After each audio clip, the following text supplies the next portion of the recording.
It is a true crime story that is getting very personal. I told you yesterday at 4:30, we have the sketches, murder victims drawn by a Georgia man who says he killed each one and scores more. His name is Samuel Little, and 90 people, that's what he says, claims more than 90 people nationwide fell victim to him, and he opened up in a prison letter he exclusively sent to CBS 46's Brittany Edney.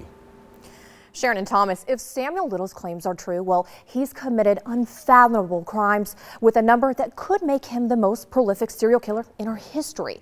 And there's a lot here, so I want to go over some key points with you guys. Samuel Little, he's 78 years old. He's currently incarcerated. That is for 3 murders that he was convicted of. But he claims that he has killed over 90 victims across the country. And so far, the FBI, who's been working with multiple local agencies across the country, they've been able to confirm 34 of those killings dating back to 1970, with the most recent being 2005.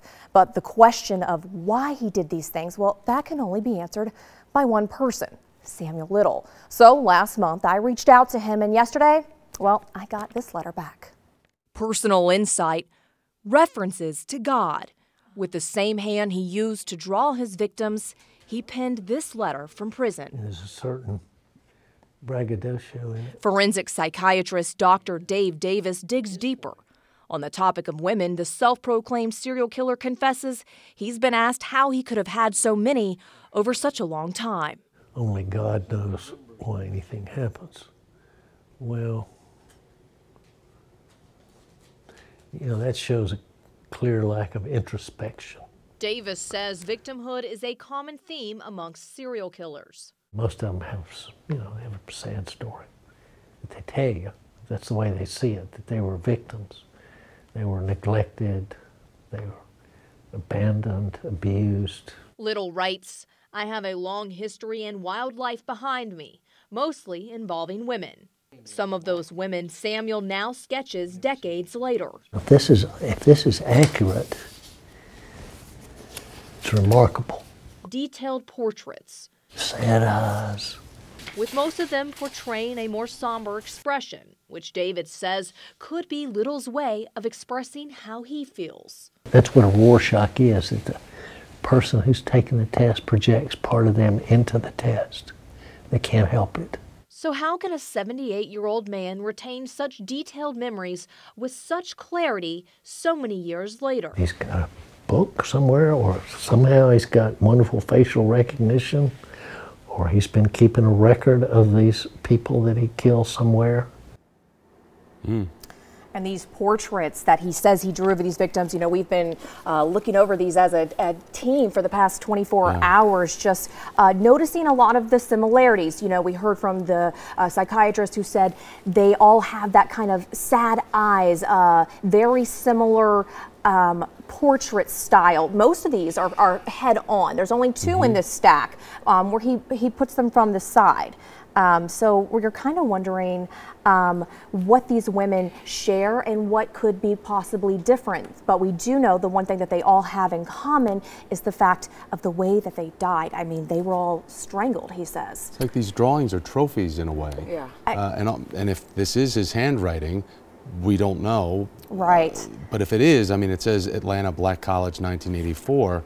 Down here, and I think a couple other ones also give Atlanta references. And the thing is, because the FBI is being so tight-lipped about this, all we kind of get are the photos, not a lot of background into them. You know, they're kind of giving us just enough to keep us in the loop, but that's kind of why, you know, I wanted to start writing to Samuel in the first place, is to get his point of view, hear from him, and kind of see a different side of this investigation. Well, yeah, these are chilling, and it does strike me in another way that he's controlling the process, not working with a profiler or a sketch artist. He's doing this almost like you mentioned the word trophy. Is this somehow allowing him to relive, get some kind of sick pleasure out of? And you know, an interesting word you just used there was control. Yeah. You know, we've all seen the letters that I've written to him. His responses back, he's in control. Yeah. He doesn't necessarily talk about what I want to talk about, but what he wants to talk about. Right. You know, he is steering this conversation, he is steering this direction. And so I think control is a big MO for him. Are you going to keep up the correspondence? Yeah, because, you know, we really need to see more about why he did this, you know, what drove him to do these things. And I think we're really only going to get that from him. Who knows if investigators would ever really reveal that to us otherwise, if we don't continue to press him for answers. Well, he's a rare case. You know, generally profilers tell us that most serial killers are white. He's black. And again, could be the most prolific killer of all time. It is stunning. The numbers here are just impressive in terms of how he was able to kill so many, if true, over such a long period of time without getting caught. Getting noticed. And being noticed. And I want to point out to you guys, he was the one who offered this. No one tied him to this.